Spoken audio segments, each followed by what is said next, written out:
So now what we're going to do, we're going to shift over to bodybuilding. The world of bodybuilding. We know Big Ramy, Mr. Olympia 2020. The top three, Big Ramy number 1, Brandon Curry number 2, Phil Heath number 3. One of the biggest things that's kind of going around right now is just how big Big Ramy was. He was the mass monster, almost bringing it back years ago to bodybuilding. And Brandon Curry actually came out with a video the other day talking about how he went into that contest thinking he was going to beat Phil Heath. So he aimed to look at his conditioning over his size. Going into 2021, he said that he's now looking to just get bigger. I wanted to get your opinion on that conditioning versus size thing in bodybuilding. Do you think it's bullshit? I watched the show. I mean, it's funny that was Big Ramy big? It's kind of part of his name. So why? No, he was little. That's why he's got the nickname Big. That's kind of fucking stupid.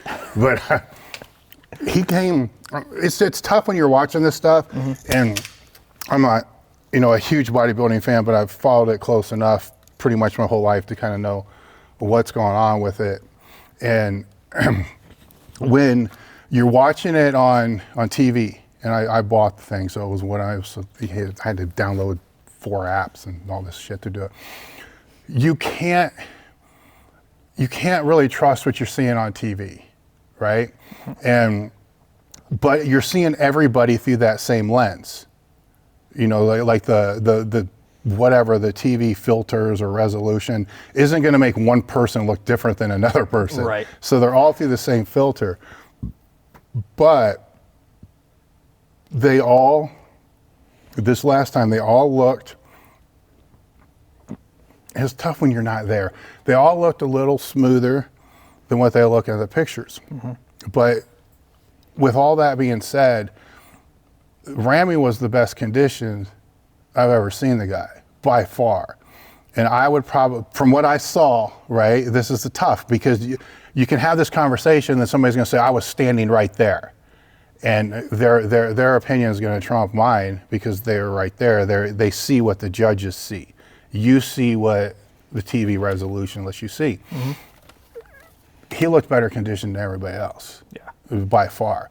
So whatever he did to be able to hit his peak this time was just dead on. And there's no doubt that he's missed it before in the past. The weird thing with, and it's funny because on Monday, John Meadows was out with Terrence Ruffin and Sean Claretta, I believe is how you say that. I'm not good at sounding names out and stuff, but they were out. We had a conversation along the lines a little bit about this. You can't, even as a power lifter, you can't judge yourself against the other person.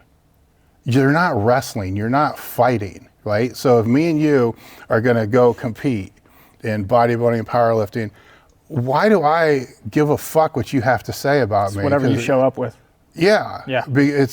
So there's, my point being, Brandon was saying he was going to try to, beat Phil or whatever it's going to be.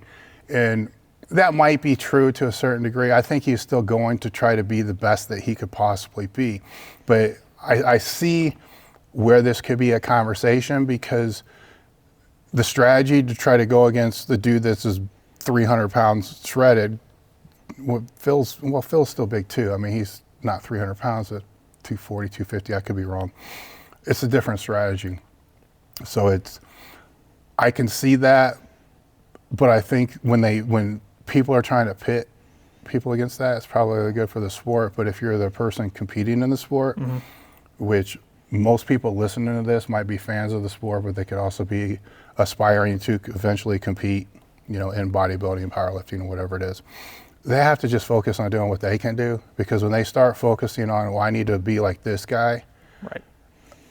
Take drugs, all the other stuff aside, there's the genetic component with that too. You don't have white clavicles, you're not going to have the same clavicles. Right. And it leads to a lot of frustration. Yeah, I mean, you can't train yourself taller, right? You can't. Yeah, exactly. You know what I mean?